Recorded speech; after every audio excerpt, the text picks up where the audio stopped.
It's another bento baon for Ate Indy. Wala tayong gagayahin na karakter ngayon pero napaka-cute pa rin itong nagawa kong baon ni Ate Indy. Pero gamit itong mga molder ko na na-miss ko na nga rin gamitin, gagawa tayo ng design. Tulad na lang nitong egg molder ko na sisiwang design at napaka-cute talaga. Medyo mainit pa nga itong egg na nilagay ko dyan para mas maganda ang pagkakamold. And kailangan yan i-rest ng ilang minutes kaya nauna ko na ngang gawin. Sunod naman ito, naglagay na nga ako ng rice sa kanyang baon. Linat ko nga lang yan dahil sa taas maglalagay naman ako ng design. Hindi pa talaga ako nakakapag-isip na magandang character na gagayahin ko kaya ganito nga muna ang aking ginawa. Pero kung may request nga kayong character, sige i-comment nyo na nga yan sa comment section. Anyway, simple lang naman tong gagawin ko pero gusto ko talaga yung makulay kaya ito nagkulay na rin ako dito sa rice. Beetroot powder nga itong ginagamit kong pangkulay kaya kahit paulit-ulit kong gamitin yan safe na safe. After ko ma-achieve yung gusto kong kulay, flinat ko nga lang yan at gagamit naman ako dito nitong rice molder. Flower ang napili kong design ng molder para cute silang ang peg. Napakadali nga lang din na itong gamitin dahil ayan meron nga siyang pusher sa ibabaw. At dahil kasyo naman yung dalawa, dinalawa ko na nga rin itong flower. Medyo hindi pa nga ako na-satisfied dun sa una kong ginawa kaya eto kumuha ako ng cheese at isa pang flower molder. Bali nag-mold nga lang ulit ako ng flower dun sa cheese tapos nilagay ko naman dyan sa ibabaw. At ayan, tignan nyo naman nung nailagay ko na nga yung flower na cheese dun sa ibabaw,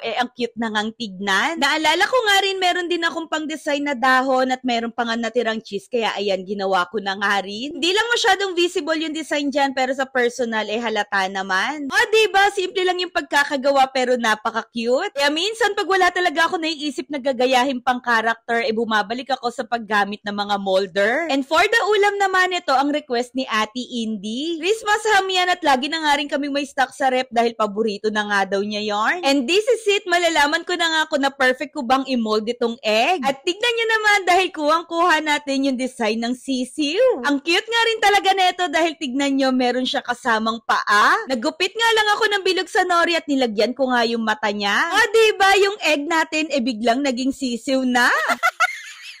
And for the healthy baon ng prutas hindi mawawala kaya ayan nilagyan ko na netong paborito niyang grapes. At para mas mapaganda pa yan, syempre maglalagay pa rin tayo ng food picks. Lagay lang ako ng food picks na babagay dito sa baon na ginawa ko. Tapos na nga kaya i-flex na natin ang napaka-cute na baon na yarn. At ayan, tapos na naman tayo sa isang bento baon serye. At kung nagustuhan nyo tong video na to, follow nyo na rin kami for more bento baon ideas. Mwah! Love you. Bye-bye. Bye. Ingat sa school. Nasa bunso. Bye. Bye.